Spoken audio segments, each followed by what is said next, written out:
सहना भवतु सहनौ भुनक्तु सह वीर्यं करवावहै तेजस्विनावधीतमस्तु मा विद्विषावहै। ॐ शान्ति शान्ति शान्तिः। ॐ पूर्णमदः पूर्णमिदं पूर्णात् पूर्णमुदच्यते पूर्णस्य पूर्णमादाय पूर्णमेवावशिष्यते। ॐ शान्ति शान्ति शान्तिः।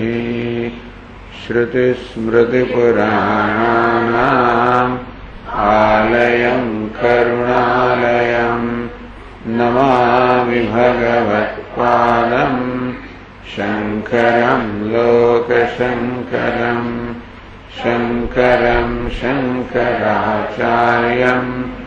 केशवं बादरायणं सूत्रभाष्यकृतौ वन्दे भगवन्तौ पुनः पुनः।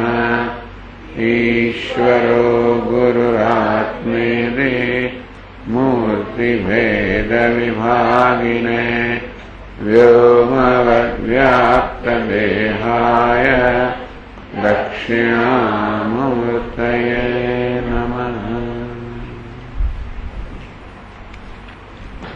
तीजा अध्याय चौथा ब्राह्मण में पहलो मंत्र पहली खंडिका। अथ हैनं शस्त्रश्चाक्रायणः पप्रच्छ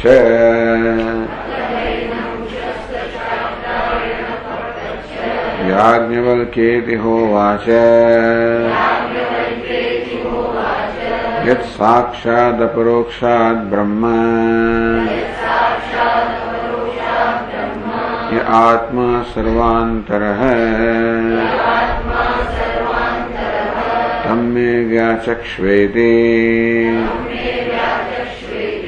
एष ते आत्मा सर्वान्तरः। कतमो याज्ञवल्क्य सर्वान्तरः यः प्राणेन प्राणिति स ते आत्मा सर्वान्तरः। योपानेन पानीते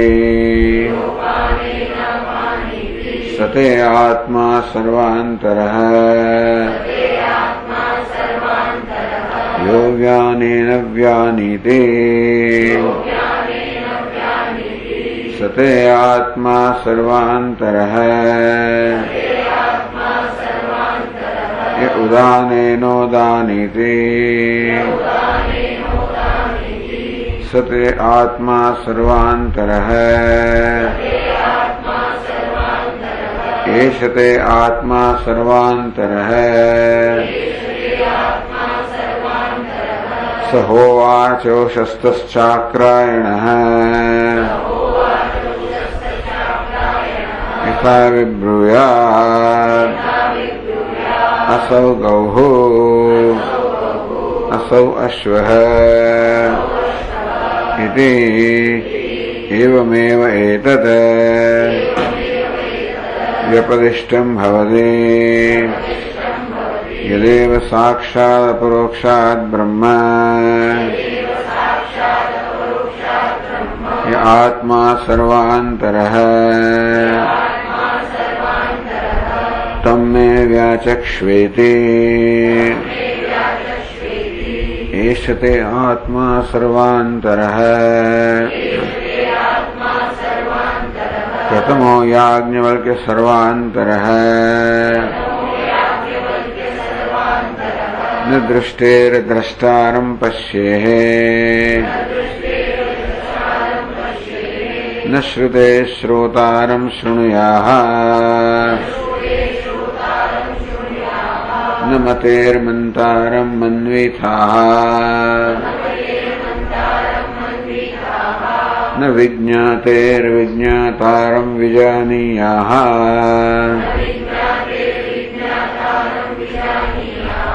एष ते आत्मा सर्वान्तरः अतः अन्यत् आर्तम् ततो होशस्तश्चाक्रायण उपरराम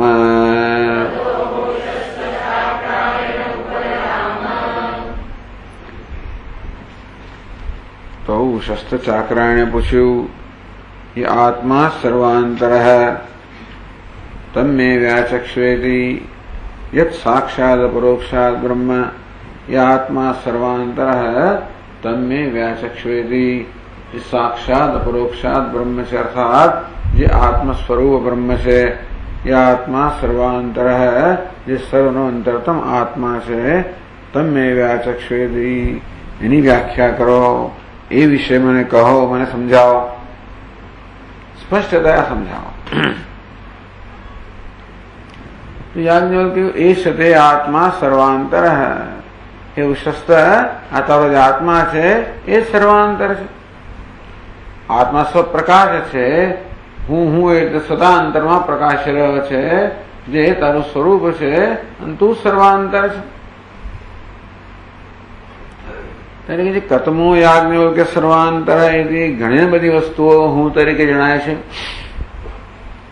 એમાં કયું એવું છે બુદ્ધિ મન દેહ વગેરે એમાં સર્વાંતર કયું યહ પ્રાણે ટૂંકમાં એવું લાગે છે કે આ દેહ ઇન્દ્રિય સંઘાત જ છે એ જ બધી પ્રવૃત્તિનો ચાલક છે તો પછી એ સર્વાંતર છે એમ કહેવા માંગો છો તો નહીં યહ પ્રાણેન પ્રાણેતિ કે નહીં આત્મા તો દેહેન્દ્રિય સંઘાતથી વિલક્ષણ છે અન્ય છે. જે પ્રાણેન પ્રાણેતિ તો જે પ્રાણ વડે પ્રાણ લે છે અપાનેન અપાનેતિ ટૂંકમાં જેને કારણે આ પ્રાણ છે શ્વાસ બહાર ફેંકે છે જેને કારણે અપાન છે શ્વાસ અંદર લે છે જેને કારણે વ્યાન સર્વત્ર આ લોહીનું ભ્રમણ કરે છે જેને કારણે ઉદાન ઉપર જાય છે ઉપરની તરફ ગતિ કરે છે. સત્ય આત્મા સર્વાંતર આ દેહેન્દ્રિય સંઘાત નહીં પણ જેને કારણે આ સંઘાત ચાલનનું સંચલન થાય છે જ્યાં સંઘાતની પ્રવૃત્તિનો ચાલક છે આત્મા છે. તો આગળ પૂછે છે સોવાચ ઉશસ્ત ચાક્રાયણ ઉશસ્ત ચાક્રાયણ આગળ પૂછ્યું યથા વિબ્રુયાત અસૌ ગૌ અસૌ અશ્વ. મેં તો તમને પૂછ્યું કે આત્માના સીધે સીધા દર્શન કરાવો. જેમ ગાયનું શિંગડું પકડીને કોઈ કે ગાય છે અને ઘોડાનું કાન પકડીને ક્યાંક ઘોડો છે તે રીતે મને આત્મા બતાવો સ્પષ્ટતયા બતાવો. મેં એ પ્રકારે પૂછ્યું અને તમે તો આવી રીતે આડકત રીતે જવાબ આપો છો. મેં પ્રત્યક્ષ આત્માનું દર્શન કર્યું તમે પરોક્ષ રીતે જણાવો છો.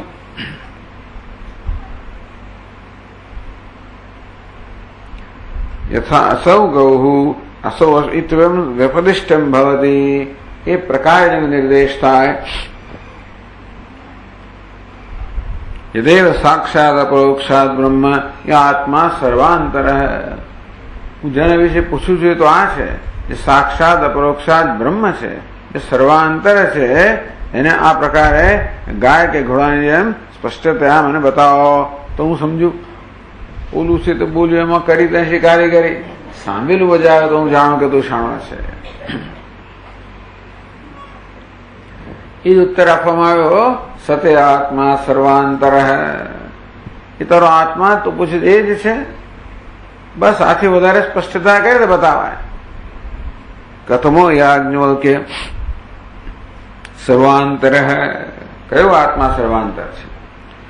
ન દૃષ્ટે દ્રષ્ટારમ પશ્યે આ દ્રષ્ટિના દ્રષ્ટાને જોઈ ન શકે.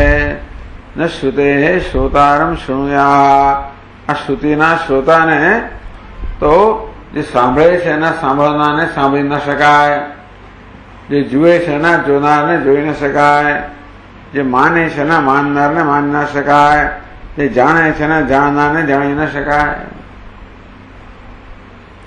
ઈશ તે આત્મા સર્વાંતર, એ તારો આત્મા સર્વાંતર છે. અથવા અન્યત આર્તમ, એ સિવાય બાકી બધું તુચ્છ છે, વિનાશી છે, નશ્વર છે, મિથ્યા છે. તતો ઉશસ્ત ચાક્રાયણ ઉપરામ, આ પ્રકારનો ઉત્તર સાંભળીને ઉશસ્ત ચાક્રાયણ શાંત થઈ ગયો. તો આ ભાગ સમજાવી રહ્યા છે ગ્રંથકાર આપણને.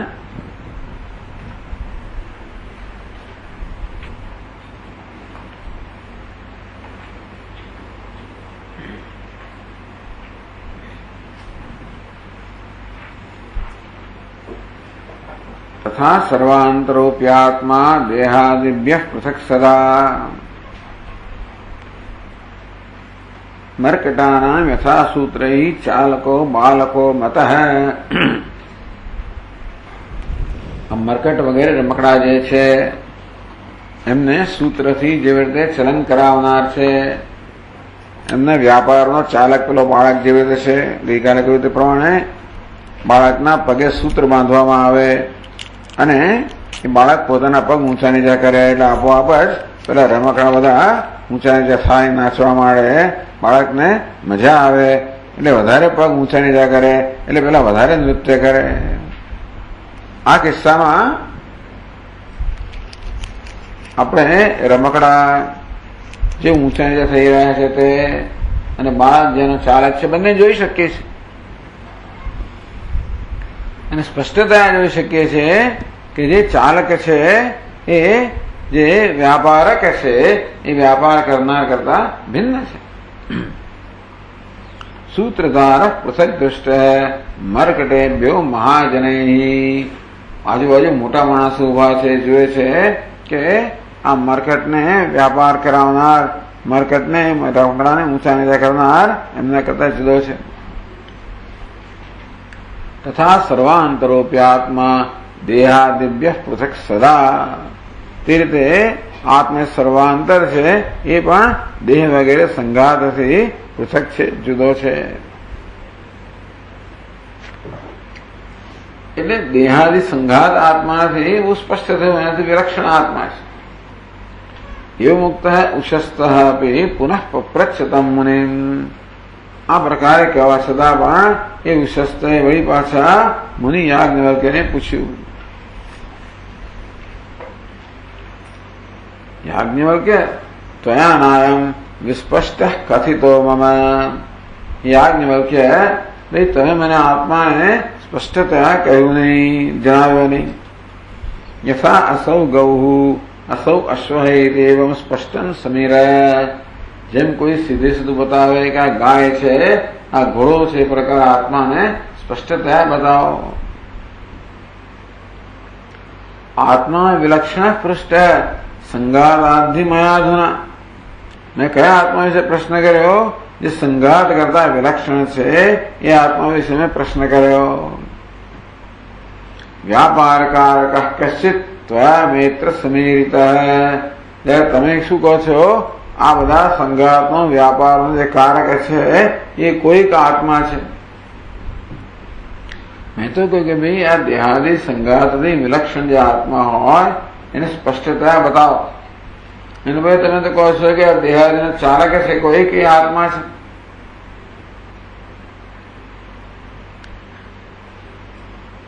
વ્યાકારક સ્થાવત સંઘાતોત્ર પ્રતીયતે, મને તો કોઈ આ સિવાય બીજો વ્યાપાર ન કરનાર જણાતો નથી.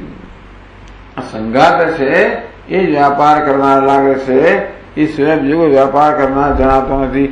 એટલે એક વસ્તુ એ થઈ કે મેં પ્રત્યક્ષતયા આ આત્મા વિશે પૂછ્યું, તમે પરોક્ષતયા કહો છો, અને મેં આત્મા વિશે પૂછ્યું વિરુદ્ધમ ઉત્તરમ તેને ગો પ્રશ્ને અશ્વસ્ય યાદૃશમ, તો અનાત્માની વાત કરો છો. મેં આત્મા વિશે પૂછ્યું, તમે તો આત્મા સિવાય બીજા કોઈકની વાત કરો છો, અનાત્માની વાત કરો છો. પૂછ્યું છું ગાય વિશે અને દેખાડો છો ઘોડો, આવું તમે કહ્યું. બે વસ્તુ થઈ. મેં તમને સ્પષ્ટતા બતાવવાનો પ્રશ્ન કર્યો, તમે મને પરોક્ષ જણાવી રહ્યા છો. અને મેં આત્મા વિશે પ્રશ્ન કર્યો, તમે અનાત્મા વિશે જણાવી રહ્યા છો. નિર્વ્યાપારસ્ય લોકે પ્રયોજકત્વ પ્રસિદ્ધે. જે વ્યાપારક હોય, જે વ્યાપાર કરાવનારો હોય એ સ્વયં પણ વ્યાપારવાન હોવો જોઈએ. કોઈ ચલાવનારો પેલો બાળક હોય કે સૂત્રધાર હોય એ સ્વયં વ્યાપાર કરતો જ હોવો જોઈએ. વ્યાપાર કરતો હોય એ તો પછી વિકારક છે, વિનાશી છે, જળ છે, અનાત્મા છે. મેં આત્મા વિશે પૂછ્યું એટલે જયારે કારણ કે એવું હોય ને, યહ પ્રાણેન પ્રાણેતિ, યહ અપાનેન અપાનીતિ. એટલે જે પ્રાણનો ચાલક છે, અપાનનો ચાલક છે, એ પ્રકારે આત્માનું વર્ણન કરવામાં આવ્યું. પણ જે ચાલક હોય સ્વયં પણ ચલાયમાન હોવો જોઈએ. તો તમે વ્યાપાર કરનાર છે, વ્યાપાર કરાવનાર સ્વયં વ્યાપાર કરવો જોઈએ. ભગવાન ભલે કે અર્જુનને તસ્માદ યુદ્ધસ્વ ભારત, કે અર્જુન તો યુદ્ધ કર. ભગવાન ભલે યુદ્ધ ના કરતા હોય પણ કરાવનાર તો ખરા જ ને. કર્તૃત્વ ના હોય, કારયતૃત્વ હોય. કર્તૃત્વ અર્જુનમાં છે, ભગવાન છે જે કારયતૃત્વ, કરાવવા પણ એ પણ એક વ્યાપાર છે. કરવું એ તો વ્યાપાર ખરો જ, પણ કરાવવું એમાં પ્રવૃત્તિ ખરી જ ને. મનથી તો ભગવાન એને એ પ્રકાર આદેશ આપ્યો એટલે માનસિક પ્રવૃત્તિ તો ખરી ને, વાચાની પ્રવૃત્તિ તો ખરી જ ને. એને એકોમ્પ્લિશ કે અહીંયા આગળ શું છે, સીધે સીધું કરનાર તો એને પકડાય, પણ આ રીતે એને પ્રેરનાર, એને મદદ કરનાર, એની સાથે સંડોવાર, એ પણ ગુનેગાર ગણાય. એ ગુનો છે. તમે કરવું એ ગુનો છે, કરાવવું એ ગુનો છે, એમાં કોઈક રીતે સંકળાયેલા હોય બધો ગુનો જ છે. ચાલે, એ તો ગુનાની વાત છે. પણ અહીંયા તો આ સંઘાતો વ્યાપાર કરનાર છે, આત્મા એનો વ્યાપાર કરાવનાર હોય તો આત્મા સ્વયં કશો વ્યાપાર કરતો હોય તો જ એની પાસે વ્યાપાર કરાવી શકે. હું બેસી જ રહ્યો તો તમને ખબર શું પડે કે શું જોઈએ? એ કહીએ ત્યારે કોઈ ક્યાં કોને પણ તો ખબર પડે ને, ટૂંકમાં તો ખબર પડે. એને બેસી જ શું ખબર પડે? જ્યાં સુધી જે વ્યાપાર કરાવનાર છે એ કશો વ્યાપાર ના કરે તો વ્યાપાર કરવાને ખબર શું પડે કે શું કરવું અને કેમ કરવું? એટલે નિર્વ્યાપારસ્ય લોકે પ્રયોજકત્વ પ્રસિદ્ધે. આમ જે પ્રવૃત્તિ કરાવનાર હોય એ સ્વયંમાં પણ કંઈક પ્રવૃત્તિ હોવી જોઈએ. જે કશી પ્રવૃત્તિ ન કરતો હોય એ બીજા બધા પ્રવૃત્તિ કરાવતા હોય એવું ક્યાંય જોવામાં આવ્યું નથી. લોકે અપ્રસિદ્ધ એ તદ્દન વસ્તુ. કારણ કે આપણી બધી સમજ, આપણો બધો જ તર્ક આ લોક અર્થાત જગતના આપણા અનુભવમાંથી જ છે. અત્યારે આપણે જે જાણીએ છીએ એના સંદર્ભમાં જે જાણવાનું છે એની પણ કલ્પના એ રીતે જ કરીએ ને. આપણે અત્યારે જે જાણીએ છીએ એના સંદર્ભમાં જ બધી વસ્તુનું મૂલવીએ ને. અત્યારે મારો અનુભવ છે કે જે પ્રયોજક હોય એ સ્વયં વ્યાપાર કરતા હોવો જોઈએ. જે કરાવનાર હોય એનો કરાવવાની પ્રવૃત્તિ હોવી જોઈએ. કોઈ પ્રવૃત્તિથી મુક્ત તો કોઈ છે જ નહીં, આપણે જોઈએ તે પ્રમાણે. તો પછી આત્મા પણ આવી રીતે પ્રવૃત્તિ કરાવનાર હોય, તે પોતે પણ પ્રવૃત્તિ કરતો હોય તો એ અનાત્મા જ થઈ ગયો. એટલે મેં પૂછ્યું આત્મા વિશે, તમે કહો છો અનાત્મા વિશે. મેં ગાય વિશે પૂછ્યું, તમે ઘોડા વિશે તો ઘોડો બતાવો છો. મને બે પ્રશ્ન થયા. એટલે શ્રુતિમાં દ્રષ્ટાંત જે ગાય અને ઘોડાનો આપવામાં આવ્યું એને ગ્રંથકાર જુદી રીતે ઉપયોગ કરે છે. બંને રીતે ઉપયોગ કર્યો.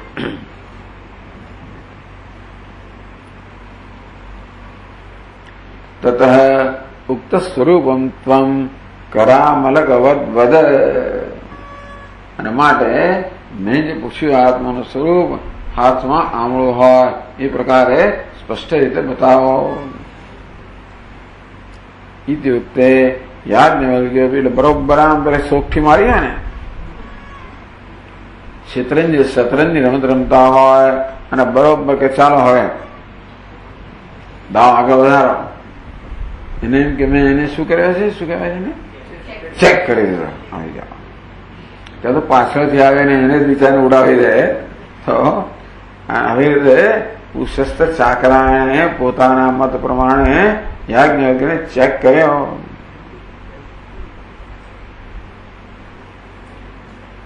ઇત્યુક્તે યાજ્ઞવલ્ક્યોપી સ્મયમાનસ્તમબ્રવીદ.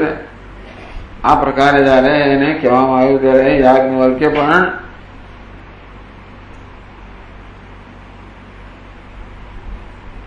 ગાંભીર્યેણ સ્મયમાન, ગાંભીર્યથી સ્મિત કરતા. ટૂંકમાં યાજ્ઞવલ્ક્યના સ્મિતની અંદર ગાંભીર્ય છે, કોઈ મશ્કરી કરતા નથી, પણ જાણે સમજે છે કે આ કઈ જાતનો પ્રશ્ન કરીને એના પ્રશ્નમાં કેવું ગાંભીર્ય રહેલું છે, એ ગાંભીર્ય પોતે પકડે છે, જુએ છે, એ તે સ્મિત કરે છે. આ આમ તો મશ્કરી કરનારું સ્મિત એમ કહી શકાય કે બેટા તને ખબર નથી કે હું જાણું છું અને જણાવી શકું પણ છું. બે વસ્તુ છે. જાણવું એક વસ્તુ છે, જણાવી શકું બીજી વસ્તુ છે. યાજ્ઞવલ્ક્ય બંનેમાં નિષ્ણાત છે, જાણે છે અને જણાવી શકે પણ છે. સ્મયમાન સ્તમબ્રવીદ. આ રીતે ગાંભીર્યથી ગંભીરતાથી સ્મિત કરતા યાજ્ઞવલ્ક્ય ઉત્તર આપ્યો. તો 200 પાના પર 218 શ્લોકથી આગળ કહે છે. ટીકાકાર કહે છે સાક્ષાત અપરોક્ષતા મયા પ્રથમ એવ એત શબ્દ પ્રયોગેણ દર્શિતા. પ્રશ્ન છે કે કયા આત્મા વિશે જાણે છે, કયા બ્રહ્મ વિશે? એ સાક્ષાત અપરોક્ષાત બ્રહ્મ, એવું બ્રહ્મ મને જાણવું છે. સગુણ બ્રહ્મ હોય, બ્રહ્મના બીજા અર્થ થતા હોય, પરંતુ નિર્ગુણ બ્રહ્મ, નિર્વિશેષ બ્રહ્મ, પરમ બ્રહ્મ, જે સાક્ષાત અપરોક્ષાત બ્રહ્મ છે, એ વિશે હું જાણવા માંગુ. તો કે સાક્ષાત અપરોક્ષાત બ્રહ્મનો નિર્દેશ તમે કરી નાખ્યો એત શબ્દના પ્રયોગથી, કે આ એ શબ્દના પ્રયોગથી મેં જણાવી દીધું કે સાક્ષાત અપરોક્ષાત બ્રહ્મ કેવું હોય? જે સ્વયં પ્રકાશ હોય. આ સાક્ષાત અપરોક્ષતામયા પ્રથમમ એવ એત શબ્દ પ્રયોગેણ દર્શિતા. પહેલું તરત જ મેં તો કહ્યું ભાઈ કે આ આત્મા છે, આ તારો આત્મા એમ પણ નહીં. આ ગ્રંથકાર કહે છે એ છે આત્મા, જે આ છે, જેને આ કહી શકાય. અર્થાત જે એ પ્રકારે બહુ સ્વયં સિદ્ધ હોય, જે સતત આ કહેવા માટે યોગ્ય છે. એવું છે ને, આજે અહીંયા આ વસ્તુનું આ કહું પણ મોડું ફેર્યું તો આ બદલાઈ જાય. એટલે પણ એક એવી વસ્તુ છે જે હંમેશા આ એમ કહી શકાય. ગમે તે સ્થળે, ગમે તે કાળમાં, ગમે તે સંજોગોમાં આ તો આ જ રહે છે. તેથી સીધો જેનો અનુભવ થાય છે, નિર્દેશની પણ અનુભવ થાય છે, જે સદા સર્વ દેશમાં, સર્વકાળમાં, સર્વસ્થામાં અનુભવનો વિષય છે. એક જ વસ્તુ છે જે દેશ કાળને પરિસ્થિતિથી પર છે. એને માટે મેં એટલે આ રીતે મેં કહ્યું પણ ખરું કે જે સાક્ષાત અપરોક્ષાત બ્રહ્મ વિશે તું જાણવા માંગે છે એ આ છે, એ આત્મા છે. આ આત્મા છે. કયો આત્મા? આ એટલે જે સ્વયં પ્રકાશ આત્મા છે. આ દેહ તો જળ છે. આ દેહ, ઇન્દ્રિય, મન, બુદ્ધિ બધા જળ છે, અને સ્વયં પ્રકાશ નથી. બરાબર, આ એ નિર્દેશને યોગ્ય નથી. આ એટલે કે જે સ્વયં પ્રકાશિત છે, જે પોતાની જાતને સતત પ્રગટ કરે છે, જેને ન જાણવાનો આપણી પાસે કોઈ વિકલ્પ નથી, જે સદા આપણા અનુભવનો વિષય છે. આ વસ્તુ દેહ માટે ન કહેવાય. દેહનું ભાન તો ઘણી વાર ભૂલી જતા હોઈએ છીએ, અને સ્વપ્ન સુદ્ધામાં આ દેહનું ભાન નથી આવતું, કે સુષુપ્તિમાં તો મનનું ભાન પણ નથી આવતું, અને છતાં પણ જેનું ભાન હોય છે. તો બધા સંજોગોમાં, બધા સ્થળે, બધા કાળમાં આ એટલે કે સેલ્ફ એવિડન્ટ, સ્વપ્રકાશ, સેલ્ફ એક્ઝિસ્ટન્ટ, સ્વયં સિદ્ધ. અને આત્મા એટલે કે હું. આજે હું સ્વયં સિદ્ધ છે, સ્વયં પ્રકાશ છે, એ જ સાક્ષાત અપરોક્ષાત બ્રહ્મ છે, અને એ જ સર્વાંતર છે. કહી તો દીધું. એટલે આ તારો આત્મા સર્વાંતર એ છે તે આત્મા સર્વાંતર હે. આ તારો આત્મા કે આત્મા સર્વાંતર છે એટલું વાક્ય. પણ તમે ગંભીરતાથી વિચાર કરો તો સ્પષ્ટ થઈ જાય કે આ સ્વયં પ્રકાશ હું વિશે વાત થઈ રહી છે એ મને કહેવામાં આવ્યું. એટલે કે ટૂંકમાં ઉશસ્તે જો બરોબર સૂક્ષ્મતાથી વિચાર કર્યો તો આ વાક્ય પછી જાણી ગયો હોત કે યાજ્ઞવલ્કે જાણે છે.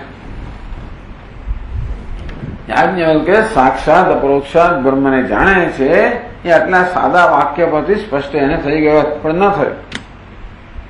થોડો બહિર્મુખ ટૂંકમાં આને જીતવાની જયારે એનામાં ઉત્કંઠા હતી ને એટલે મનમાં જોઈએ એટલી સ્વસ્થતા ન હતી અને તેથી યાજ્ઞવલ્કની કહેવાની પાછળનું પ્રયોજન છે એ ન સમજી શક્યા.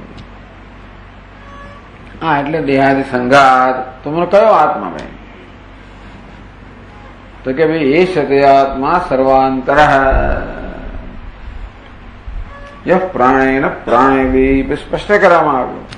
અનુમાન મળે કારણ કે આ સીધું દેખાડવામાં આવ્યું જો ન જોઈ શકતા હોય તો આત્માની સંભાવના કહેવામાં આવે છે કે ભાઈ આત્મા તો જેને કારણે પ્રાણ પોતાનું કાર્ય કરી રહ્યો છે, અપાન પોતાનું કાર્ય કરી રહ્યો છે, આ દેહેન્દ્રિય સંઘાત પોતાનું કાર્ય કરી રહ્યો છે, જેની પ્રેરણાથી એ સર્વ પ્રેરક કહો વ્યાપારક કહો એ આત્મા છે. એટલે દેહેન્દ્રિયાથી સંઘાતથી અલગ છે, એનો વ્યાપારક છે. એટલે વળી પાછું પેલા હજી થયું કે હજી આ પકડવા યોગ્ય છે, હજી પણ બરોબર જાણે છે કે એની પૂરી ખાતરી ના થઈ. તો મેં તો ભાઈ પ્રત્યક્ષતા આત્માને જવાનું પૂછ્યું, તમે તો પરોક્ષ જવાબ આપો છો અને તમે તો આત્માને વ્યાપારક કહો છો, વ્યાપાર કરાવનાર કહો છો. એટલે એનો અર્થ એ થયો કે વ્યાપાર કરાવનાર સ્વયં પણ કંઈક વ્યાપાર કરતો હોવો જોઈએ. અને તો આત્મા વ્યાપાર કરતો હોય કે કર્મ કરતો હોય એનામાં કોઈ પણ પ્રકારનું જરા પણ ચલન હોય તો વિકાર હોય તો વિનાશ, વિકારી હોય વિનાશી હોય, વિનાશી હોય તો જળ હોય, નશ્વર હોય તે જળ હોય, અનાત્મા હોય. આ પ્રકારની પરિસ્થિતિ છે. એટલે આ બધાને ધ્યાનમાં રાખીને અત્યંત ગંભીરતાથી સ્મિત કરેલી યાજ્ઞવલ્ક્ય કે સાક્ષાત પરોક્ષતામયા પ્રથમમ એવ એત શબ્દ પ્રયોગેન દર્શિતા. કે સાક્ષાત અપરોક્ષાત બ્રહ્મ એટલે શું, એ કોને કહેવાય, એ મેં એત શબ્દના ઉપયોગથી મેં સીધે સીધું દર્શાવ્યું. તત્ર તો મન્યતામ આલોચ્ય, એ વાક્ય દ્વારા હું જે કહી રહ્યો છું એ તો સમજ્યો નથી, એ પ્રકારે મંદ બુદ્ધિ છે એવું મેં જોયું. અને તેને કારણે તો અનુમાનમ દર્શિતમ યહ પ્રાણેન પ્રાણેતિ. આ પ્રકારે અનુમાન તો કે જો ભાઈ જેને કારણે પ્રાણ પોતાની પ્રવૃત્તિ પ્રાણનો ચાલક છે એ સૂચયિતું યાજ્ઞવલ્ક્યેન એષ ઇત્યાદિ વાક્યમ પુનઃ પઠિતમ એષ તે આત્મા સર્વાંતર. વળી પાછું કહેવામાં આવ્યું તો દર્શમાં એ જ વસ્તુનો અર્થ સમજાવે છે. ટૂંકમાં ઉશસ્ત એનો અર્થ સમજ્યો નથી. ઉશસ્ત આત્માને જાણતો હોય તો પણ આ વાક્યનો અર્થ સમજ્યો નથી.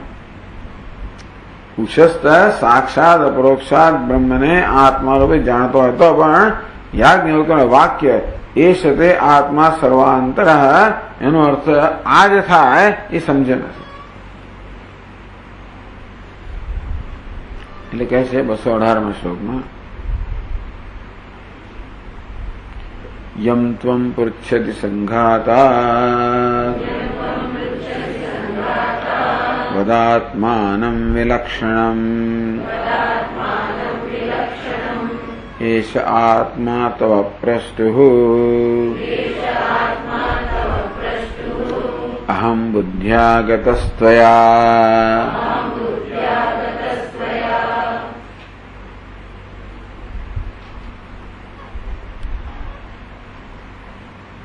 યમ ત્વમ સાક્ષસંઘાતાદ વિલક્ષણમ આત્માનં વદ ઇતિ પૃચ્છસી.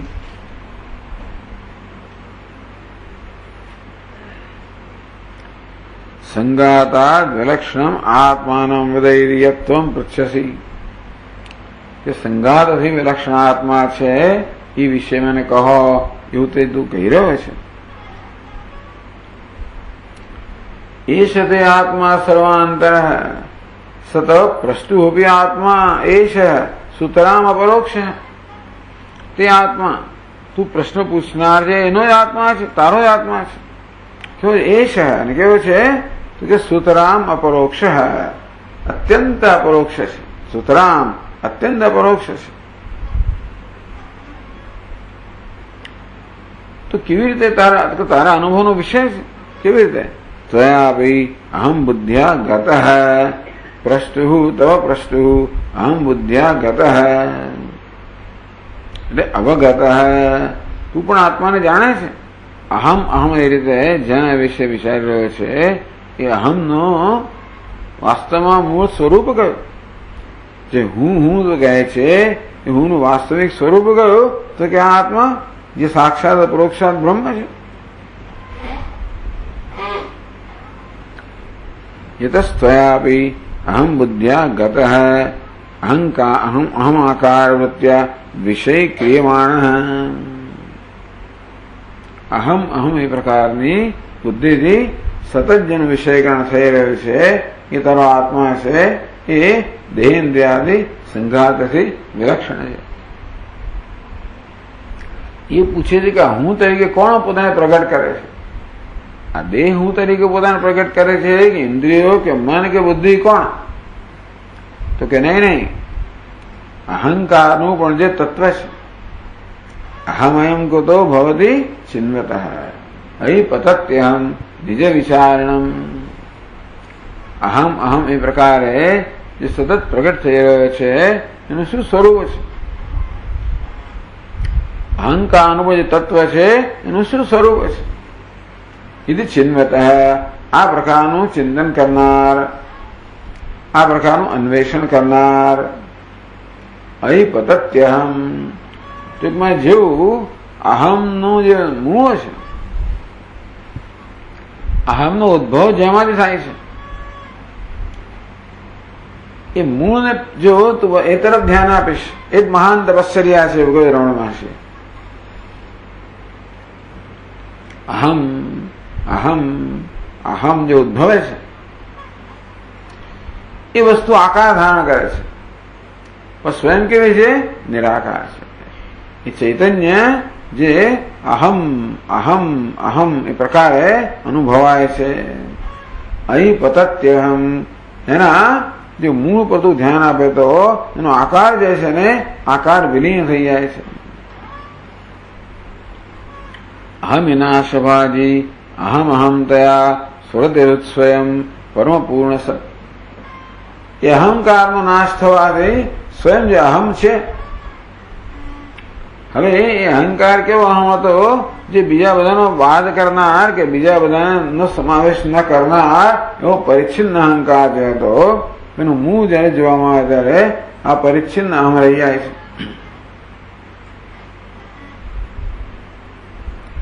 આ પ્રકારે ત્વયાપી અહમ બુદ્ધ્યા ગત.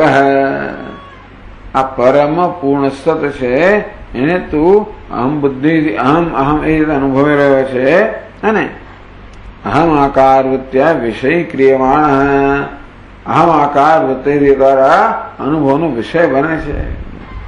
સીધે સીધો નહીં પણ અહંકાર અહમ વૃત્તિ સાથે સંયોજ આવવાથી છાયા અહંકારયો ઐક્યમ. ગઈકાલે કહ્યું તેમ અહંકારમાં બે અંશ રહેલા છે, ચેતન અંશ અને જડ અંશ. એ જડ અંશનો ત્યાગ કરવો. અહમ વિનાશભાજી અહમને જડ અંશ છે એનો નાશ થવો અર્થાત એમાંથી અહમભાવ દૂર થવો. એ શુદ્ધ અહમ તો બે વસ્તુ પ્રકાર છે એક સાથે, બે ખરેખર જોડાયેલી નથી. ચૈતન્ય ને અહમ વૃત્તિ જોડાયેલા નથી પણ બંને સાથે પ્રકાશ રહ્યા છે. બંને જોડાયેલા તો બંનેનો સાથે જ નાશ થઈ જાય. બંનેની સમાન સત્તા હોય તો બંનેનો સાથે નાશ થાય. બંનેની સમાન સત્તા નથી. અહમ વૃત્તિ કેવી છે? વિનાશી છે, નશ્વર છે, જળ છે, વિકારી છે. ચેતન કેવું છે? નિર્વિકાર છે, ચેતન છે, સ્વયં પ્રકાશ છે. આમ ચિજ્જડ ગ્રંથિ જે છે એને અહંકાર કહેવામાં આવે છે. એમાં આ જે જળ અંશ છે, વિકારી અંશ છે, એની સાથે પણ તાદાત્મ્યનો ત્યાગ કરવામાં આવે. એને આપવામાં આવતી સત્યતાને છોડવામાં આવે કે આ સત્ય નથી, આ હું નથી, આ જળ અંશ જે વિકારી છે એ હું કહેવડાવવા યોગ્ય નથી. એટલો મોટો વૈરાગ્ય જોઈએ. અને તો જે ખરેખર હું કહેવડાવવા યોગ્ય છે એ ચૈતન્ય બચે. પરમ પૂર્ણ સત, આ પરમ પૂર્ણ સત છે એ જે ઉશસ્ત ચાક્રાયણ સતત તારી અહમ વૃત્તિનો વિષય છે.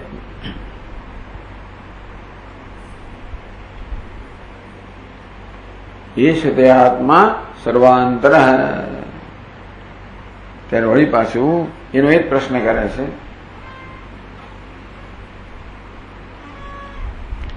ઇત્યુક્તે કતમસ્સોયમ બુદ્ધ્યાદિશ્વિદિતં વદ ઉશસ્થ એવં પપ્રચ્છ યાજ્ઞવલ્ક્યં મહામુનિમ.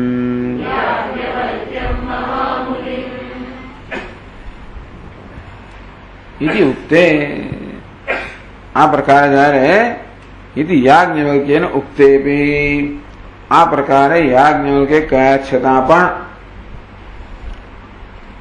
અહમ પ્રત્યેથી આગળ જતો નથી. અહમ પ્રત્યેને આત્મા ક્યાં છે? તો જો આત્મા અહમ પ્રત્યે એ જ અનુભવાતો હોય તો અહમ પ્રત્યે વિષયત્વસ્ય બહુ સુદર્શનાત. અહમ પ્રત્યે છે ને એનો વિષય તો ઘણા બધે. ટૂંકમાં જુદી જુદી વખતે જુદા જુદા સમયે કે જુદા સંજોગોમાં જુદી જુદી વસ્તુનો અહમ કહેવામાં આવે છે. ક્યારેક દેહને અહમ કહેવામાં આવે, ક્યારેક ઇન્દ્રિયોને, ક્યારેક મનને, ક્યારેક બુદ્ધિને. અહમ પ્રત્યે વિષયત્વસ્ય બહુ સુદર્શનાત. બહુ જગ્યાએ અહમ પ્રત્યય છે. બુદ્ધ્યાદિના મધ્યે કથમો સૌથી ન વિજ્ઞાયતે. તો અહમનો જે વિષય છે એને તમે આત્મા કહેતા હો તો એ તો બદલાયા કરતો હોય છે. તો કે બુદ્ધ્યાદિના મધ્યે, આ બુદ્ધિ, મન, ઇન્દ્રિયો, દેહ એ બધાની મધ્યમાં. ટૂંકમાં બુદ્ધ્યાદિશુ એવું કહેવામાં આવ્યું. બુદ્ધ્યાદિના મધ્યે એટલે ટૂંકમાં નિર્ધારણ ષષ્ઠી. આ બધાની અંદર કોણ છે નિર્ણય કરવા માટે. ષષ્ઠીનો એક ઉપયોગ હવે નિર્ધાર કરવામાં થાય. બ્રાહ્મણાનામ મધ્ય આ બધા બ્રાહ્મણોના દેવદત્તક વગેરે. કથમો અસૌથી ન જ્ઞાયતે. તો અહમ પ્રત્યેના બધા આ બધા વિષયો છે. અને તેથી એમાંનો કોણ અહમ છે એથી ન જ્ઞાયતે, એ તો હું જાણી શકતો નથી. અતઃ પૃથક્કૃત્ય દર્શયતિ. તેથી જુદો પાડીને દેખાડો. ઉશસ્ત પપ્રચ્છ, આ પ્રકારે ઉશસ્ત વળી પાછું પૂછ્યું. તમ પપ્રચ્છ યાજ્ઞવલ્ક્ય મહામુનિમ. મહામુનિ યાજ્ઞવલ્ક્યને વળી પૂછ્યું કે આ સંઘાત્મા કયો આત્મા છે? બધા કહેતા કે આ બુદ્ધિ આત્મા છે. સ્પષ્ટ મને કહો, જુદો પાડીને મને કહો.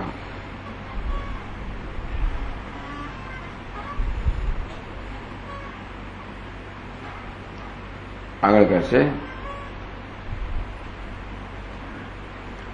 ઉશસ્તમ યાજ્ઞવલ્ક્યોપી વાક્યમેતદભાષત એકોપી ન મયા શક્યઃ ઉક્તોપી ન મયા શક્યઃ ત્વયા દ્રષ્ટુમ કથંચન.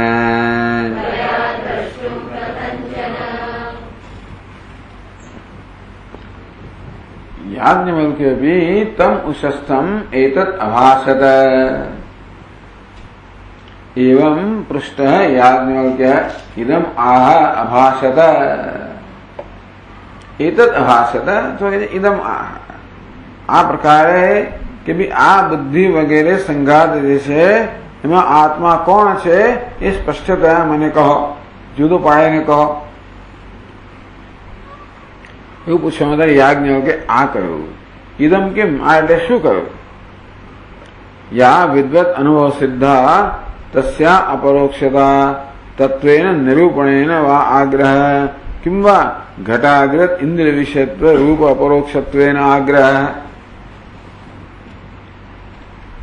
જયારે મને કહો કે ભાઈ એ તન્મે વ્યાચક્ષ યત સાક્ષાત અપરોક્ષાત બ્રહ્મ યાત્મા સર્વાંતર તમ મે વ્યાચક્ષ, એની વ્યાખ્યા કરો. તો શેની વ્યાખ્યા? યા વિદ્વત અનુભવ સિદ્ધા તસ્ય અપરોક્ષતા. બધા આત્માનો અનુભવે જ છે, જ્ઞાની પણ અનુભવે છે, અજ્ઞાની પણ આત્માનો અનુભવે છે, માત્ર અનુભવનો પ્રકાર જુદો છે. એટલે જ્ઞાનીના અહમની અંદર આ બધા મળેલા નથી, અને તેથી એ બધાને સ્પષ્ટ રીતે મિથ્યારૂપે જાણે છે. ટૂંકમાં આ બુદ્ધિ વગેરે અનુભવ થવો એ તકલીફ નથી, બુદ્ધિ વગેરેમાં અહમભાવ હોવો એ તકલીફ છે. એટલે જ્ઞાની પુરુષની પણ દેહેન્દ્રિય મન બુદ્ધિ આ બધી વસ્તુઓ તો પ્રકાશી જ રહી છે, ને વ્યવહારમાં એ દ્વારા જ વ્યવહાર થઈ રહ્યો છે. માત્ર એને સત્યતા આપવામાં આવે એમાં અહમ બુદ્ધિ ના હોય. એટલે ભાઈ મને સ્પષ્ટ જુદું કરે ને બતાવો, એટલે શું બતાવવાનું તું કહી રહ્યો છે? યા વિદ્વત અનુભવ સિદ્ધા તસ્ય અપરોક્ષતા. વિદ્વાનો જ્ઞાની પુરુષો જેને અપરોક્ષતા અનુભવ કરે છે એ અપરોક્ષતા તત્વેન નિરૂપણેન વા આગ્રહ કે પછી તવ આગ્રહ, પહેલી પાદ નિરૂપણે તવ આગ્રહ ઇતિ પીપઠિશામી. તો કે તવ આગ્રહ એવું અમે તો વાંચીએ છીએ.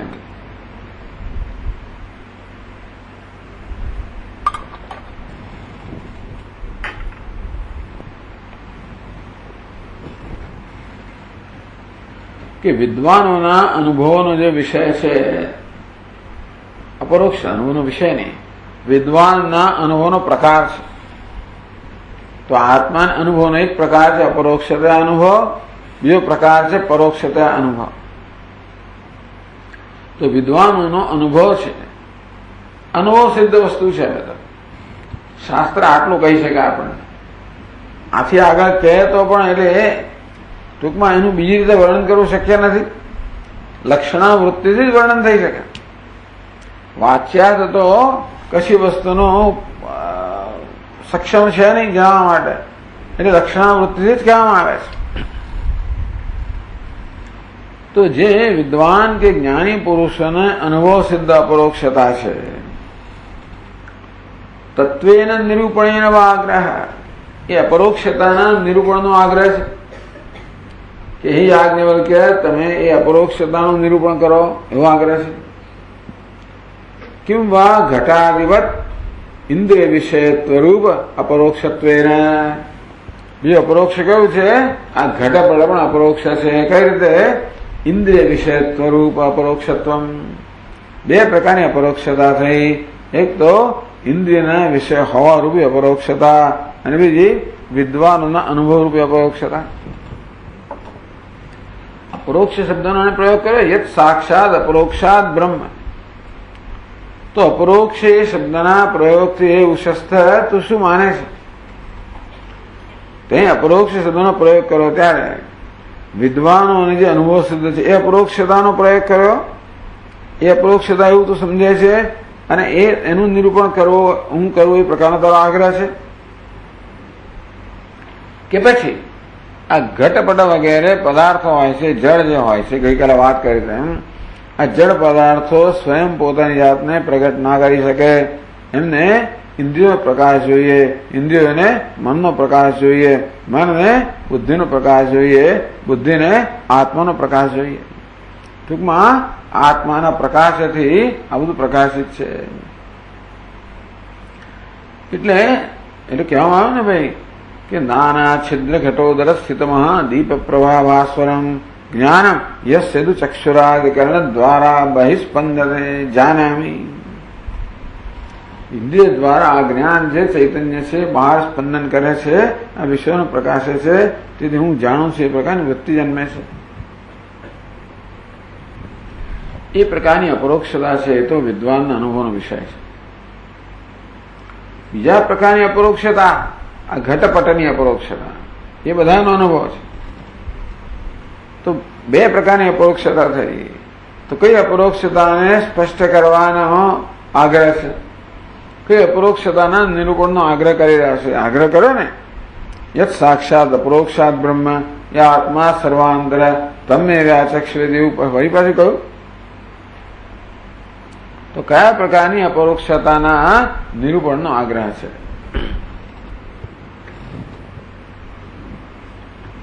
આદ્ય વિદ્વાંસો યથા તમ નિરૂપયંતી તથા મયા ઉક્તોપી।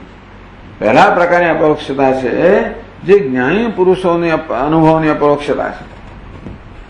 એ તો મેં તને કહી નહીં, એશ આત્મા સર્વાંતર, એશ શબ્દના પ્રયોગથી મેં એ સ્વયં પ્રકાશરૂપ અપરોક્ષતા છે એ તો મેં કહી। તથા મયા ઉક્તે ભી, એ પ્રકારની અપરોક્ષાનો એ પ્રકાર અમે કહેવા છતાં પણ ત્વયા બહિર્મુખત્વાદ ન દ્રષ્ટુમ શક્ય ઇત્યર્થ। જો અંતર્મુખ હોત તો એટલા પરથી આત્મા તારા જ્ઞાનનો વિષય બની ગયો હોત। એ છતે આત્મા સર્વાંતર એ વાક્ય પણ જો ખરેખર ગંભીરતાથી વિચાર કરવામાં આવ્યો હોત તો આત્મા તારા અપરોક્ષ અનુભવનો વિષય બની ગયા હોત। તો એ અપરોક્ષતા તને જણાવી હોત, જે અપરોક્ષતા વિદ્વાનના અનુભવનો વિષય છે, એ અપરોક્ષતા કોને કહેવાય? સાક્ષાત અપરોક્ષાત બ્રહ્મ। એ અપરોક્ષતા કોને કહેવાય એ તું જોઈ શકે હોત। તો આ બહિર્મુખત્વાદ ન દ્રષ્ટુમ શક્ય હતી, પરંતુ તું બહિર્મુખ હોવાને કારણે એ પ્રકારની અપરોક્ષતાથી આત્માને જોઈ ન શક્યો। ઉક્તોપી મયા ન શક્ય ત્વયા દ્રષ્ટુમ કથંચન। જે પ્રકારે પૂછ્યું અપરોક્ષાત બ્રહ્મ તમેવાચક્ષવેતી, એ અપરોક્ષતાનું એ અપરોક્ષ બ્રહ્મ છે એનું કે અપરોક્ષતાનું વ્યાખ્યા કરો। એ તો વ્યાખ્યા કરી, એ તો જોઈ ના શક્યો। એટલે બીજી અપરોક્ષતા ઇન્દ્રિય એ શક્ય નથી। પહેલી અપરોક્ષતા જે આત્માને લાગુ પડે છે એ જોવાની સૂક્ષ્મતા તારામાં નથી, અને બીજી અપરોક્ષતા જે ઇન્દ્રિયોનો વિષય છે એ આત્માને લાગુ પડતી નથી। એ કહે છે ન દ્વિતીય તસ્ય અવિષય સ્વભાવત્વાદ। તો બીજા પ્રકારની અપરોક્ષતા છે ઇન્દ્રિય વિષયત્વ રૂપ અપરોક્ષતા। ઇન્દ્રિયનો વિષય બનવાની અપરોક્ષતા એ પ્રકારની અપરોક્ષતા છે, એ તો એનો વિષય આત્મા નથી। બીજા પ્રકારની અપરોક્ષતાનો વિષય આત્મા નથી, પહેલા પ્રકારની અપરોક્ષતાનો વિષય છે। તસ્ય અવિષયત્વ સ્વભાવત્વાદ। આત્મા કેવો છે? અવિષય સ્વભાવ છે। વિષય ન હોવો એનો સ્વભાવ છે। શું હોવું? વિષય હોવો। વિષય પણ નહીં, વિષય દ્રષ્ટા, દૃશ્ય હોવો એનો સ્વભાવ નથી, પણ દ્રષ્ટા હોવો પણ એનો સ્વભાવ નથી। એ દ્રષ્ટા દ્રશ્ય બંનેનું અધિષ્ઠાન એનો સ્વભાવ છે। આત્મા દ્રષ્ટા તો પણ અનુભવનો વિષય થઈ શક્યો, તો પણ એ જાણી શક્યો બધાને। દૃશ્યને બાદ કરો એવું થઈ શકે, પણ દ્રષ્ટાને બાદ કરો અઘરો છે। અહમયમ કુતો ભવતી, આ દ્રષ્ટા પણ ક્યાંથી ઉદ્ભવે છે? ચલો દૃશ્યનો ત્યાગ કર્યા પછી દ્રષ્ટા રહી ગયો, પછી દ્રષ્ટા ક્યાંથી ઉદ્ભવે છે? એ દ્રષ્ટાનું પણ જે તત્વ છે, દ્રષ્ટાપણું પણ એક વેશ છે, એનો ત્યાગ કરવાની જરૂર છે। તો આત્મા જે છે આ બીજા પ્રકારની અપરોક્ષતાનો વિષય નથી। એટલે કહે છે બુદ્ધ્યા, બુદ્ધ્યા સર્વમ વિજાનાતિ। यतोऽयं भूत भौतिकम् बुद्धिं च तस्याद् द्रष्टारम् केन पश्यसि तद्वद।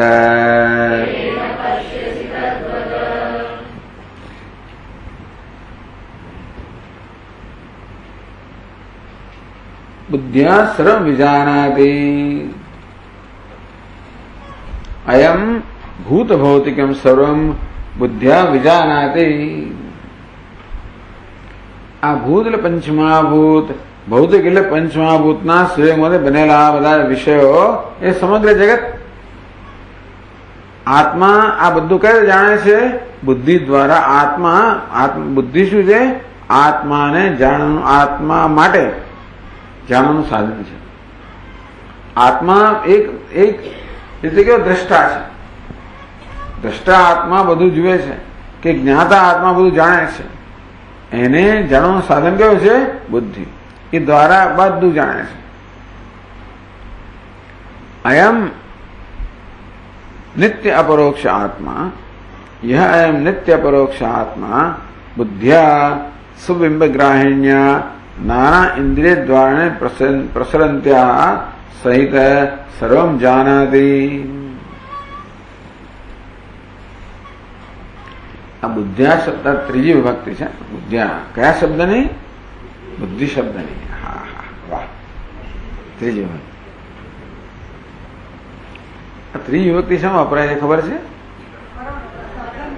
વાહ ભાઈ વાહ. હા, એ સિવાય ત્રીજી વિભક્તિનો કોઈ ઉપયોગ ખરો?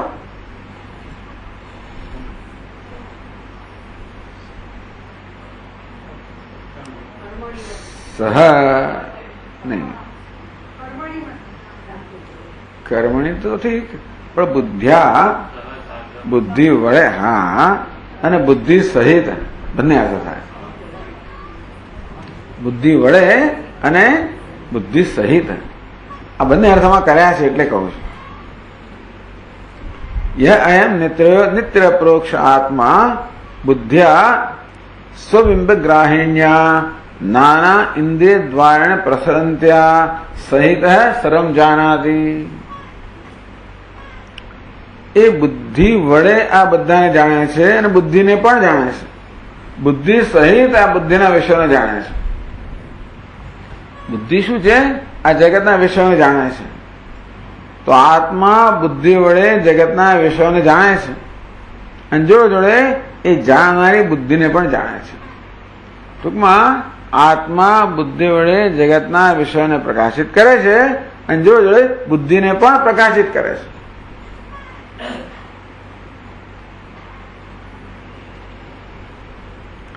તામ બુદ્ધિમ છે સ્વયં એવા ભાષાએથી. આ બુદ્ધિ કઈ જાણે ખબર છે?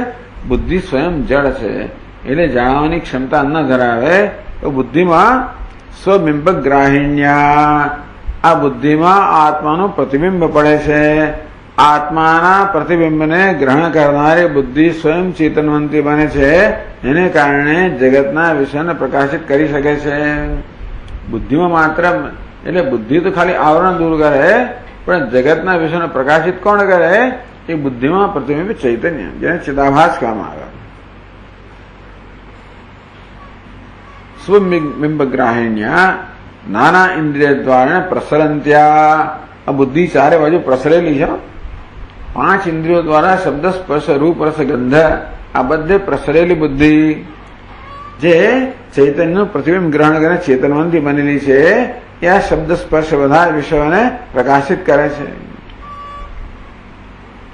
એ બુદ્ધિ દ્વારા આત્મા જાણે છે અને બુદ્ધિને પણ જાણે છે. સર્વમ જાણાતી તામ બુદ્ધિમ છે સ્વયં એવા ભાષાયતી. અને એ બુદ્ધિને પણ સર્વ પોતે ભાષિત કરે છે, પ્રકાશિત કરે છે. એવં તસ્યાહ બુદ્ધે દ્રષ્ટારમ. તો સર્વની દ્રષ્ટા બુદ્ધિ.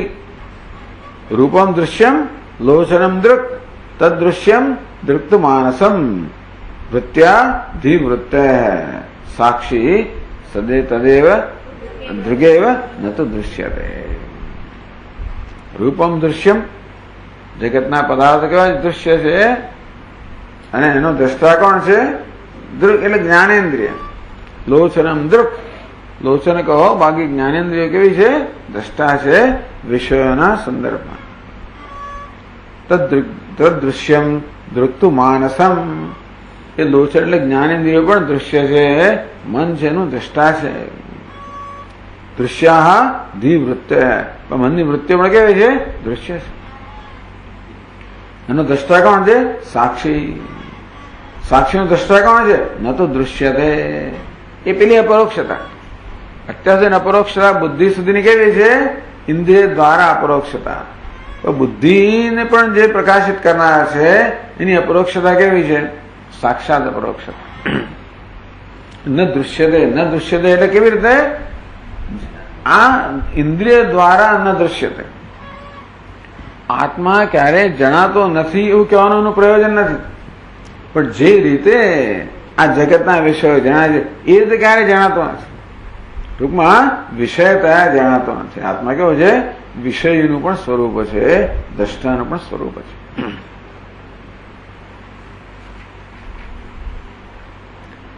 તમ બુદ્ધિમ ચ સ્વયમેવ ભાસયતિ એવં તસ્યા બુદ્ધે દ્રષ્ટારમ કેન ત્વમ પશ્યસી વિષય કરોશી. તો જો ભાઈ તારી પાસે વિષય કરવા માટે સાધન છે કયું? બુદ્ધિ. બુદ્ધિ છે એ બધાને વિષયકરણ માટેનું સાધન છે. તો બુદ્ધિ પણ જેનો વિષય છે, તારી પાસે વિષયકરણ સાધન થયું ને. બધા જગતના પદાર્થોને વિષયકરણનું સાધન કયું છે? બુદ્ધિ. તો બુદ્ધિ પણ જેનો વિષય છે એના વિષયકરણ તારું સાધન જ ના રહ્યું. એટલે કે છે બુદ્ધે દ્રષ્ટારમ કેન ત્વમ પશ્યસી કેન વિષય કરોશી. હવે એને બુદ્ધિના દ્રષ્ટાને જોવા માટે તારે કયું સાધન થયું? બુદ્ધિના દ્રષ્ટાને દૃશ્યનું દૃશ્ય કેમ બનાવી શકાય? દર્શનનો વિષય કેમ બનાવી શકાય? શેનાથી તું કરીશ? વિષયકરણ કરવાનું સાધન જ બુદ્ધિ છે. એ પોતે જ જયારે વિષય બની જાય ત્યારે હવે એને વિષયીકરણ કરનારને તું શેનાથી વિષયીકરણ કરીશ? વિષયીકરણ કરનારનું વિષયીકરણ શેનાથી કરીશ? દ્રષ્ટાને શેનાથી જોઈશ? કારણ કે જોવાનું સાધન તો બુદ્ધિ છે, એ જ જોવાઈ ગઈ. તો બુદ્ધિને જોનારને કરે જોઈશ. ન કિંચિત કર્ણજાતમ તમ વિષયીકર્તુમ શક્નોતિ યાવત. ન કિંચિત કર્ણજાતમ, કરણ એટલે કે ઇન્દ્રિયો કે મન, બધું કરણ આવી ગયું. બાહ્ય કરણ, અંતઃકરણ. તો બહારના કરણો કઈ છે? જ્ઞાનેન્દ્રિયો. અંદરનું કરણ કયું છે? એને બુદ્ધિ કહેવામાં આવે. આમાંની એકે વસ્તુ આત્માના વિષયકરણ માટે સક્ષમ નથી.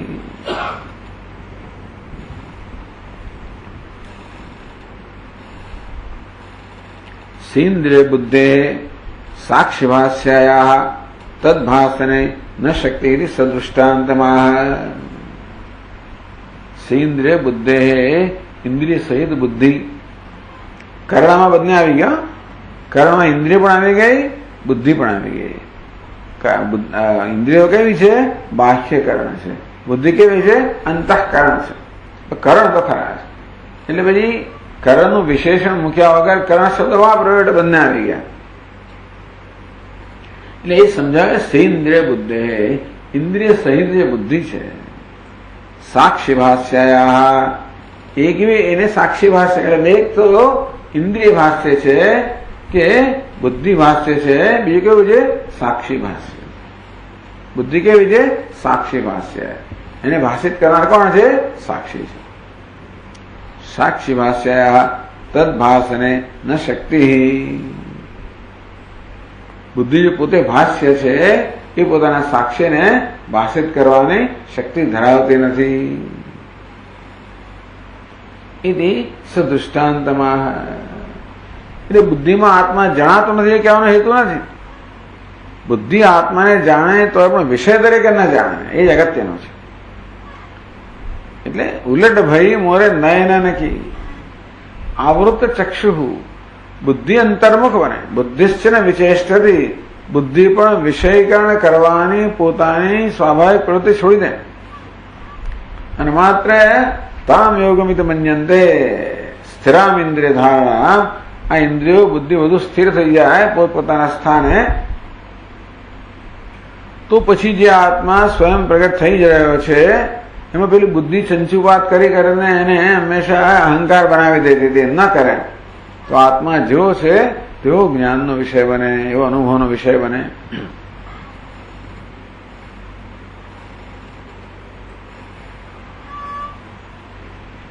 તો ઇન્દ્રિય સહિત જે બુદ્ધિ છે, જે પોતે સાક્ષી ભાષ્ય છે એટલે સાક્ષી વડે પ્રકાશિત છે, એ તદભાસને ન શક્તિ, પોતાને પ્રકાશિત કરનારને પ્રકાશિત કરવાની શક્તિ બુદ્ધિમાં નથી. એ માટે દૃષ્ટાંત આપે છે ઘટોપલંબકમ. દૃષ્ટાંત સહિત કહે છે કેવી રીતે બુદ્ધિને આવી શક્તિ નથી. પછીના શ્લોકમાં કહે છે ઘટોપલંબકમ નેત્રમ ન ઘટેનોપલભ્યતે યથા તથાત્ર બુદ્ધિના દ્રષ્ટા તાભિર્ન લભ્યતે.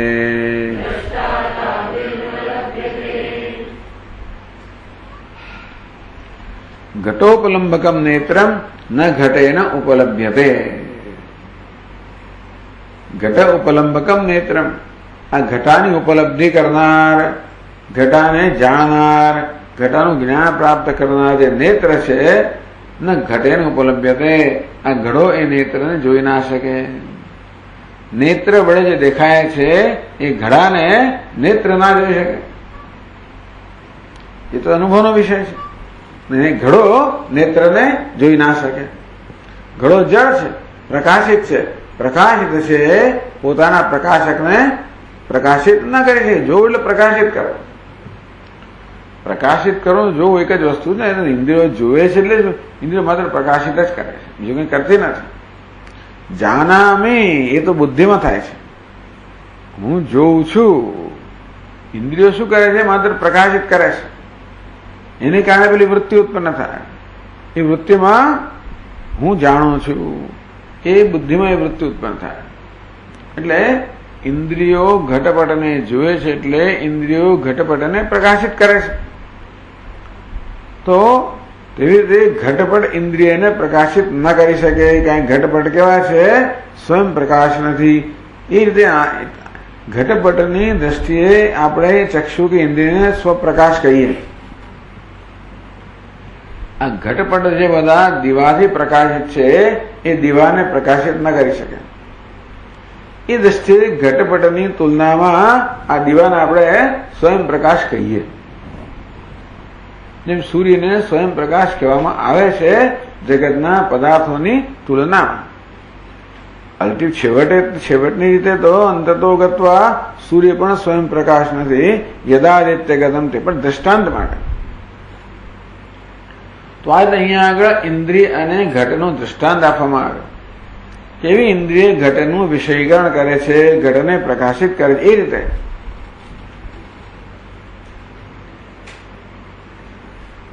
ઘટેન ન ઉપલબ્ધ્ય યથા ઘટ પ્રકાશકમ ચક્ષુ ઘટેન ન પ્રકાશ્યતે. આ યથા શું થયું? સદૃષ્ટાંતમ, દૃષ્ટાંત સહિત સમજાવે છે. કેવી રીતે બુદ્ધિ આત્માને પ્રકાશિત ન કરી શકે એ દૃષ્ટાંત સહિત સમજાવે છે. તો જેવી રીતે આ ઘટપટ વગેરે આપણી ઇન્દ્રિયોને પ્રકાશિત ન કરી શકે, એ દ્વારા ઇન્દ્રિય જાણી ન શકાય. તથા બુદ્ધિનામ નહીં તો શું થાત ખબર છે? આપણે આંખ દેખાત, ઘડાને જોઈને આંખ દેખાત. ઘડો જો આંખને પ્રકાશિત કરતો હોત ને તો આપણે આંખ દેખાત ઘડા, ઘડાને આપણી આંખો દેખાત. આપણે ના દેખાય તો એને તો દેખાય, તો એવું નથી. ઘડો પછી કે હા બાપુ જાણું છું, મારી તરફ નજર ફરી છે, હું જાણું છું, મને અડક્યો છું જાણું છું, મને પછાડ્યો છે જાણું છું. તો ઘડાનું વર્તન જુદા પ્રકારનું હતા. તો ઘડો અહીંયા પછી તમે અહીંયા મૂકો તો અંદર જતો એને જાતે કે મારે પછડાવું નથી ભાઈ. મારે હાથમાં રહેવું નથી, હું પડી જાઉં તો કોણ મારું ધ્યાન રાખવાનું છે? લો એ તો આમ ફેરવે જ મને આંગળીઓથી, હું પડી જવું તો. એટલે ઘડા સાથે રમત કરવી મુશ્કેલ થઈ જાત જો ઘડામાં એ પ્રકારની ચેતનતા હોત તો.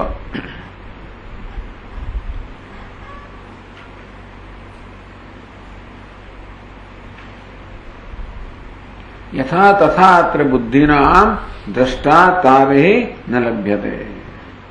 આમ બુદ્ધિના, બુદ્ધિ શબ્દનો બહુવચનમાં પ્રયોગ થયો છે. બુદ્ધિના દ્રષ્ટા કઈ કઈ વિભક્તિ છે?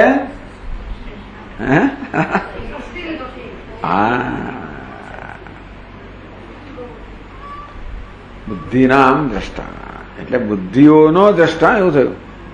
એટલે કેટલી બુદ્ધિઓ છે? એક જ છે. તો બુદ્ધિઓનો દ્રષ્ટા તાવે બુદ્ધિઓ વડે એ દ્રષ્ટા જે છે એના દર્શન ના થઈ શકે. ન દૃષ્ટે દ્રષ્ટારમ દૃશ્ય પશ્યે એ વાક્ય સમજાવે છે. એક વાક્ય સમજાવે બાકી સમજી ગયા માની લેવાનું.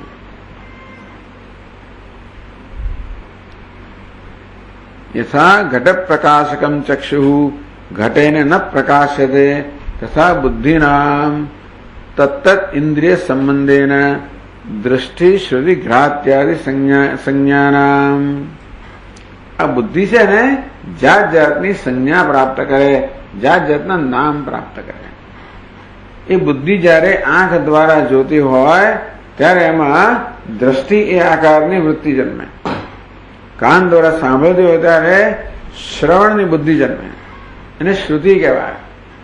આંખ દ્વારા જોએ ત્યારે જે પ્રકારની વૃત્તિઓને દૃષ્ટિ કહેવાય, કાન દ્વારા સાંભળે એને શ્રુતિ કહેવાય, મન દ્વારા મનન કરે ત્યારે મતિ કહેવાય. એટલે બુદ્ધિની આ પ્રકારની ભિન્ન ભિન્ન વૃત્તિઓના કારણે બુદ્ધિ માટે બહુવચન વાપરવામાં આવ્યું. આપણે અનેક બુદ્ધિ છે એટલા આપણે, પરંતુ બુદ્ધિમાં ભિન્ન ભિન્ન કદાચ એવું બને કે આ બધી બીજી કોઈ વૃત્તિ પ્રકાશિત કરતી હોય તો શું? ધારો કે આ ઘટપટ વાળી વૃત્તિ ના પ્રકાશિત કરે, બીજું કોઈ એટલે બધી બુદ્ધિઓ આવી ગઈ અંદર બુદ્ધિના. એટલે દૃષ્ટિ શ્રુતિ ઘ્રાત્યાદિ સંજ્ઞાનામ. દૃષ્ટિ શ્રુતિ ઘ્રાતિ. ઘ્રાતિ એટલે ગંધ ગ્રહણ કરનારી, જોનારી, સાંભળનારી, આ પ્રકારની સંજ્ઞા કે નામ પ્રાપ્ત કરનારી જે બુદ્ધિઓ છે કે બુદ્ધિ છે એનો દ્રષ્ટા પ્રકાશક એનો પણ.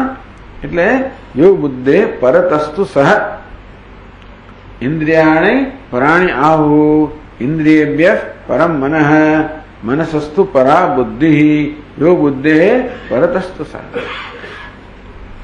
એવમ બુદ્ધે પરમ બુદ્ધવા. ભગવાન ત્રીજા અધ્યાયમાં આ બધું સીધું કહી દે છે. તો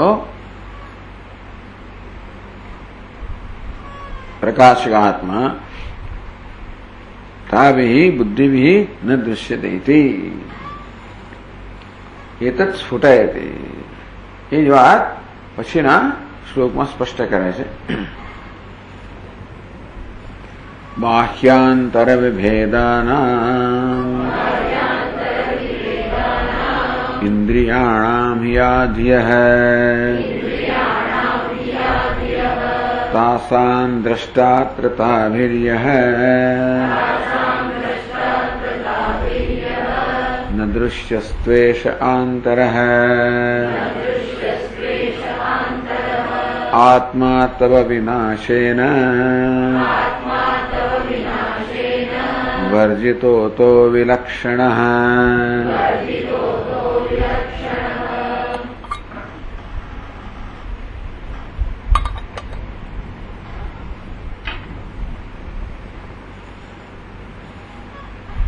બાહ્યાંતર વિભેદાનામ ઇન્દ્રિયાણામ. એવું કહેવામાં આવ્યું કે ઇન્દ્રિયો બહારના વિષયોને જાણે છે, અંદરના વિષયને પણ જાણે છે. ટૂંકમાં આ દેહની અંદર શું છે એ પણ આપણે જાણી શકીએ. આપણું ધ્યાન જો કેન્દ્રિત કરીએ તો હૃદયના ધબકારા હોય કે લોહીનું ભ્રમણ હોય કે પછી અંદર કંઈ દર્દ પેટમાં દુખતું હોય, આ બધું જાણીએ છીએ ને. તો ઇન્દ્રિયોથી બહારની વસ્તુ પર જાણીએ છીએ, ખાસ કરીને સ્પર્શેન્દ્રિય વગેરેથી આપણે આ બધું જાણતા હોઈએ, અંદરની વસ્તુ પર જાણીએ. એટલે તો ખાલી કહેવા કહ્યું બાહ્યાંતરે વિષયકત્વેન ભિન્નાનામ ઇન્દ્રિયાણામ. તો કેટલીક ઇન્દ્રિયો બહારના વિષયોનું વિષયીકરણ કરે છે, જાણે છે. કેટલીક ઇન્દ્રિયો જે છે એ અંતરને જાણે છે. એટલે બાહ્યેન્દ્રિયો અને અંતઃકરણ આ બંને ગણવામાં આવ્યું. અંતઃકરણથી આપણે અંદરની વૃત્તિઓ પણ જાણીએ છીએ. એ રીતે બંને પ્રકારની ઇન્દ્રિયો છે.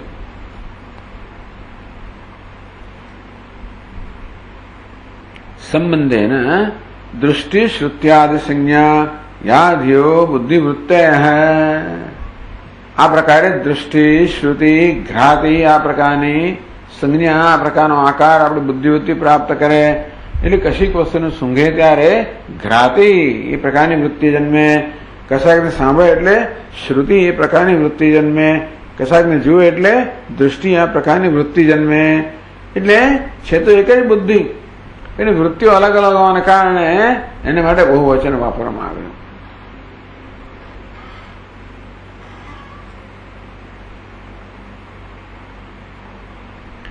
એટલે બુદ્ધિની આ પ્રકાર દ્રષ્ટિ શ્રુતિ આદિ સંજ્ઞા બુદ્ધિવૃત્તે સંજ્ઞા યાધિય બુદ્ધિવૃત્તે તાસામ યો દ્રષ્ટા ભાષક હૈ. એ બધી બુદ્ધિવૃત્તિઓનો જે દ્રષ્ટા છે, ભાષક છે. અતઃ ભાષક હોય એને ક્યારે પણ ભાષ્યથી પ્રકાશિત ન થાય. તામ ભાષ્ય પિહતારક મંડલે ભામ વૃત્તિમ સદા ભાવયન યા તિર્યંગ નરદેવતા બિરહમિત્યંત સ્ફટા ગૃહ્યતે યદ ભાષા હૃદયાક્ષદેહ વિષયા ભાંતિ તતો સ્વતો ચેતનાઃ તામ ભાષ્યૈ પિહિતાર્ક મંડલિનો. કહેવામાં આવ્યું કે જે બધાને દેહથી માંડીને બધા વિષયોને બધાને બુદ્ધિ બધાને પ્રકાશિત કરે છે, પણ જે સ્વયં કેવો છે, જેવી રીતે આ વાદળથી ઢંકાઈ ગયેલો સૂર્ય હોય તેવી રીતે આ વૃત્તિઓથી ઢંકાઈ ગયેલો છે. એ વૃત્તિઓના ઢાંકણથી દૂર કરીને જે આત્માને જાણે છે. તો દ્રષ્ટા અતએવ તાવ્ય પ્રકાશ્ય. દ્રષ્ટાંત આપ્યું ને આગળ કે ઘડો પ્રકાશ્ય છે, એ દીવાને પ્રકાશિત ન કરી શકે.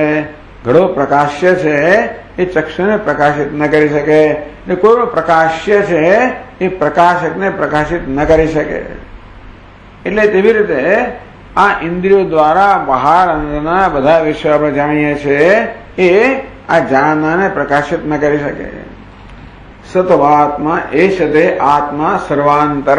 એ દર વખતે એશ નહીં એટલે એ વ્યાખ્યા બદલાયા કરે છે કે જે ભાઈ જે દ્રષ્ટાને પણ જેને દ્રષ્ટાની દૃશ્યનો વિષય ન બને, જે શ્રોતાની શ્રુતિનો વિષય ન બને, એ તારો આત્મા જે છે એ સર્વાંતર છે. અતઃ અન્યત આર્તમ. એ સિવાયને બાકીની વસ્તુ કેવી છે? વિનાશી છે. કહે છે કે ભાઈ આત્મા તવ વિનાશેન વર્જિત. કેવું છે? વિનાશહીન. તાસામ દૃષ્ટા અત્ર તાવીર્ય ન દૃશ્ય. એ બધાનો દ્રષ્ટા જે એમના વડે દૃશ્ય નથી, એ છે તે અંતર આત્મા તવ. એ તારો આત્મા કેવો છે? સર્વાંતર છે. વિનાશેન વર્જિત અવિનાશ વિનાશહીન. અન્યત અતઃ અન્યત આર્તમ. બાકીનું વિનાશી છે, કેવો છે? અવિનાશી છે. અતઃ વિલક્ષણ. અતઃ સંઘાતાદ વિલક્ષણ. આ સંઘાત કેવો છે? વિનાશી છે. આત્મા કેવો છે? અવિનાશી છે. અંતેથી સંઘાતથી વિલક્ષણ છે. મને સંઘાત વિલક્ષણ આત્માને બતાવો. તો જો ભાઈ સંઘાત કેવો છે? દૃશ્ય છે. અંદર બહારનો સંઘાત કેવો છે? દૃશ્ય છે. એ દૃશ્ય જેને પ્રકાશિત ન કરી શકે એવો સંઘાતથી વિલક્ષણ અવિનાશી તારો આત્મા છે, જે સર્વાંતર છે. છેવટે તારો તો લાવવું તો પડ્યું. આત્મા તવ. એ તારો આત્મા છે, છેવટે તું છે, એ સર્વનો આત્મા છે. વિનાશેન વર્જિત. જે વિનાશ રહિત છે. અને તેથી બાકી અત અન્ય આર્તમ. આત્મા સિવાય અન્ય કેવું છે? વિનાશી છે. આત્મા અવિનાશી છે. માટે આ વિનાશી કે નશ્વર સંઘાતથી વિલક્ષણ છે.